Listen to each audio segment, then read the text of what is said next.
Hello, everyone. What a year we're in. I'm so glad we could still have this training school virtually. So today I will share with you some cases from rural China for implementation science. So let me share my screen.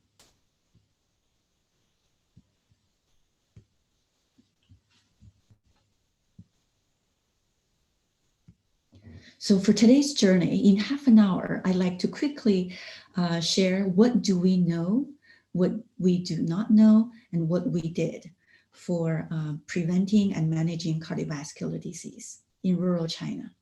So in terms of what we know, there are three things: the burden, the gap, and the bridge. We know all of these already. In terms of the burden, let's take a look at cardiometabolic disease as a group. It includes hypertension, heart disease, stroke, cardio, and also diabetes as the metabolic disease. They're grouped together because they share a lot of risk factors and prevention and control strategies. This is data from 195 countries based on the global burden of disease that many of you are familiar. It's in 2017. You can see for deaths, 34%, which is about a third, was due to cardiometabolic disease. This is exactly double the percentage from cancer, and the rest was about half. So let's take a look at China dating back from 1990. Look at the trend. So we know that in 1990, it was 28% due to cardiometabolic disease. This is again deaths. And over time, there was this big increase to 43% in 2017. We know that 1 in 4 persons in China had hypertension. This is about 2.45 million people. And 1 in 10 had diabetes, about 1 billion people, about 100 million. That's 245 million. And in terms of heart attack, there is about 1 in 4 chance of the first heart attack being fatal, pointing to the importance of prevention. And also the consequences of stroke was highly debilitating, other than being a major killer in China. So all of these burdens showing that cardiometabolic disease are very common, and the burden has been growing and is severe and incurable. So for example, also in rural versus urban China, we had similar burdens, and many of the elderly were left behind by their adult children who left rural areas to city to work. And rural areas also had lower social and economic development levels and more limited healthcare resources. This is a village, and this is a village clinic. Photos taken from several years ago. So in rural China, to prevent and manage cardiometabolic disease seemed like a huge challenge, almost insurmountable. However, there are also good news. We know that cardiometabolic diseases are preventable to a large extent. Studies have shown up to 80% can be prevented. Also, routine management of cardiometabolic disease for the 20% that we couldn't prevent could be achieved by strengthening primary care and empowering patients and their family caregivers themselves. So these are all good news. We also have a lot of clinical guidelines for how to prevent and manage these conditions. We also know that primary care is important, and allied healthcare professionals, not just specialists, are important for managing such a large number of disease burden and patients. We also know training and incentives for allied healthcare professionals are essential to make sure this strategy will work. So we know so much, but what we not know, it was the one word, how. Well, we don't know exactly how we can strengthen primary care, how we can train and incentivize allied healthcare professionals better, and how we can empower patients to manage their condition better.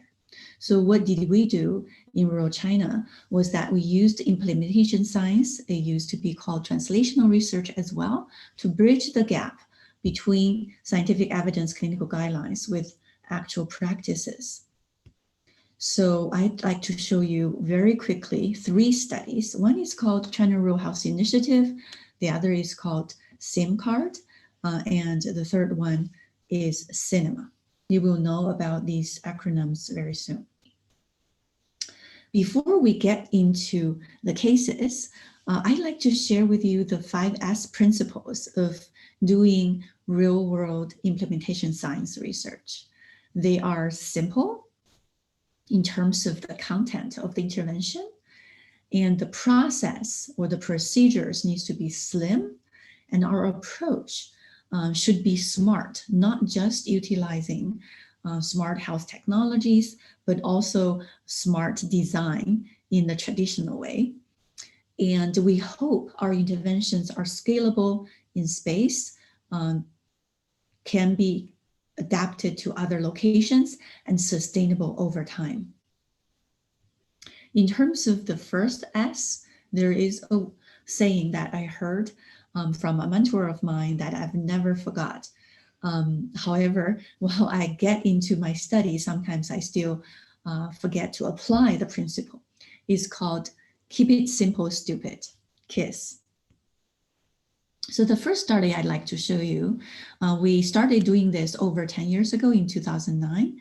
It's called the China Rural Health Initiative.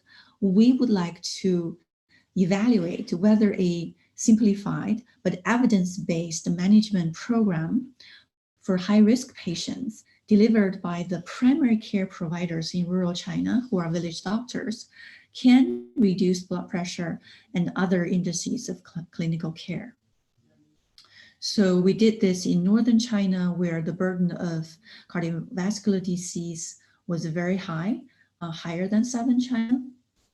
And we did this in 120 townships in 10 counties and 5 provinces. So this is the administrative unit goes from small to larger. And we randomized 120 villages, one from each township, into the intervention group, 60 villages versus the Eurocare group. And we only chose 1 village per township because we'd like to minimize impact of contamination, as the villages and the village doctors are managed by the same township healthcare center. And we'd like to enhance our chance of scaling this up once the study is shown cost effective. So the standardized management plan, in the end, looked simple. It looked like this. It looked like this in the end. So we classified the patients into 3 groups. If their current care was fine, or if they're at higher risk, that then can be managed by the primary care providers, village doctors, and then they need to be referred. And what's in the middle is the management group by the village doctors. And so we ask simple questions to do the risk assessment and initial the management with very simple lifestyle recommendations and medications and the measurement of blood pressure. And this is a monthly follow-up. And then have the monthly follow-up to titrate and give them more therapeutic recommendations. And then again, at the monthly follow-up, they're divided into 3 groups. And to maintain current management, intensify management, or refer. This looks simple enough, right? But it took us half a year to come up to this version because we spent lots of time having tree diagrams and decision trees, much more complicated measures. which didn't work well in pilot. So again, keep it simple and based on evidence. We also have performance feedback. So we let them know how well they did, the village doctors, by objective measures of key performance indicators, such as the patients, the number of patients that they managed, the number of patients with their blood pressure under control, and appropriate prescription of medicine. Again, in the beginning, our performance measures were too complex to be useful, so we needed to simplify this much down to 6 measures with feedback to them, but only 3 measures tied to the financial incentives, and which I won't go into more detail. In the end, we were able to show improvement in a lot of clinical measures. You can see the blue ones or for intervention, the orange ones for control. These are 4 measures. And then the lighter color was the baseline. And this is overall for post-intervention. So the difference was in this darker color. So you can see in terms of receiving regular monthly care, more than 10% increase for intervention than control. For receiving lifestyle interventions, again, more than 10%. For treated with blood pressure lowering drugs, 8%, and here for treated with aspirin, 5%. I like to point out that for this study, this is not showing the results of the same group of patients before and after. We did 2 independent samples at baseline and the follow-up of all the older adults in the village in order to see the impact in the population, not just among the patients that we enrolled, to see whether there would be some ripple effects. So that's why these measures, 10%, from 5 to 10% difference didn't seem large enough. But if you think about this, to included patients that they didn't manage, even included patients that were not high risk, this would be a very large and significant difference at the population level. And you could also see improvement in the control village over 2 years when the overall government initiatives were making a difference. So this speaks highly to the value of a cluster randomized controlled trial design. This is a study over 3 years with at least 30 key team members and over 300 collaborators. Then I'd like to show you the second study, which is called the SIMCARD. It is a simplified cardiovascular management program. It was in 2 countries, but I like to show you only the one in rural China, which is in Tibet. And this one was published in Circulation. We also published a paper on the qualitative evaluation. We are still working on the economic evaluation, hopefully coming out soon. So we built the lessons we learned from CRHI, the China Rural Health Initiative, to incorporate smart health technology. We further simplified our intervention for Tibet because the condition there was even worse and the village doctors had lower capacity. We focus on what we call 2+2, 2 lifestyle interventions, salt and smoking, and low dose diuretics for blood pressure lowering and aspirin only. And we have this smartphone-based electronic decision support system. So this is a photo of a patient that one of our village doctors managed with a very good result. And this is the project manager, Mao Yi Tian, Dr. Tian, training the village doctors and also giving health education to the patients. And this is some gifts that we give to them with health education messages. And this is a screenshot of the smartphone-based app that we use to support the village doctors. We didn't have any mobile technology for patients in this study. And so in the end, we see the prescription of antihypertensive medication and aspirin increased dramatically. Also, this is the use of medicine. So it's not just prescribed, but also actually used as patient-reported outcomes. Huge increase from baseline to follow-up. In terms of blood pressure, there was this big drop in the control group, and the decrease in intervention group was bigger. So the net difference was 4 millimeter mercury. Again, speak highly to the importance and necessity of using a randomized control design in order to evaluate the net effect of our intervention.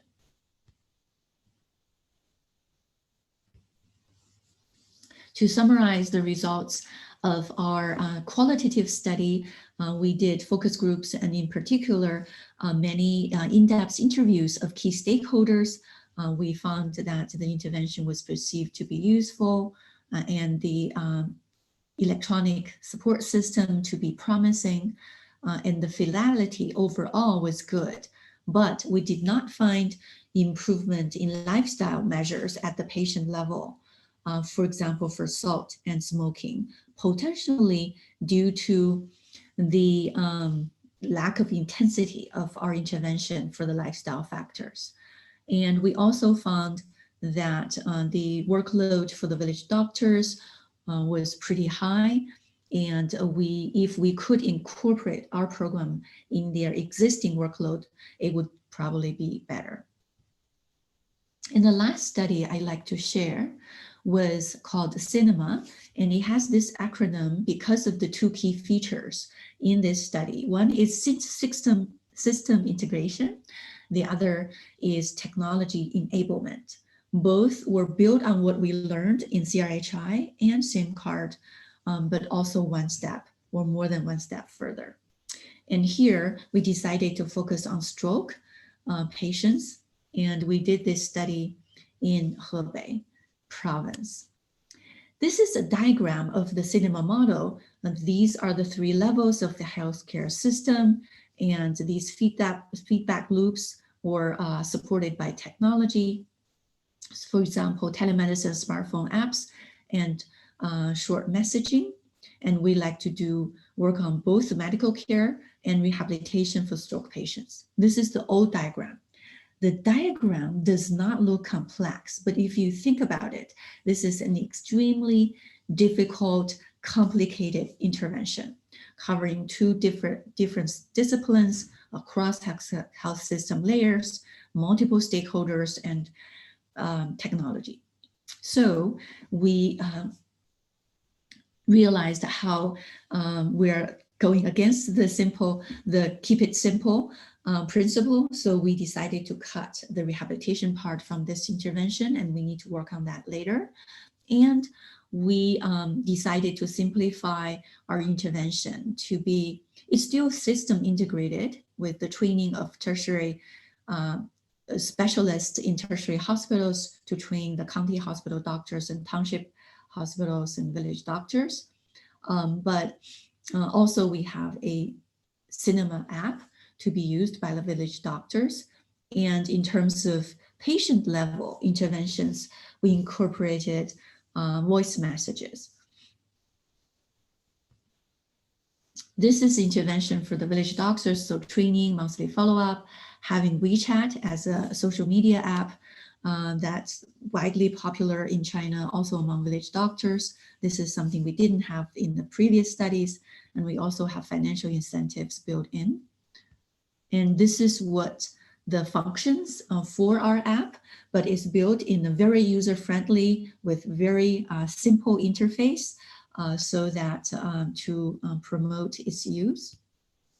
In terms of the patients, we have a briefing before the intervention. This is a photo of that. And we also have monthly follow-up by the village doctors and the voice message. Based on extensive contextual research before we conducted intervention and pilot study, for our population that's mostly illiterate or who didn't read their text message on their cell phone due to eyesight or too many commercial text messages, we decided to use voice message only and to be sent at a time when they are most likely to pick up the phone. And we use health education and behavioral science measures in the design of these messages to be both scientifically valid in terms of the health information, but also to promote behavioral change. This is I'll skip this to show that our study had a pretty high fidelity. And overall, our results were still not published, but I can say that it's highly promising, leading to reduction in blood pressure and even exploratory measures such as 30 to 50% reduction in rehospitalization, in mortality, and modified Rankin scale. I like to summarize with some take-home messages. We know that the challenges in dealing with cardiometabolic disease is enormous. And doing implementation research, such as what I have shown you in rural China, is not easy. So we need to focus on what we can do, one study at a time, to help one patient at a time, and to learn from our past experiences, and to collaborate well and engage key stakeholders are definitely key lessons learned. And to remember to keep it simple, stupid. I know I am stupid, so I try to tell myself to keep it simple many times. And also to make the process slim, to make the design smart, and with the hope that our interventions can be scalable and sustainable. I like to show you graphs of my young team of undergraduates and graduate students and staff. I know that many of you who signed up and are selected by this training school are just like them, who actually inspire me to be a better researcher, to share what I learn with young people in person or virtually, to become a better person overall, even as I get older. Thank you so much.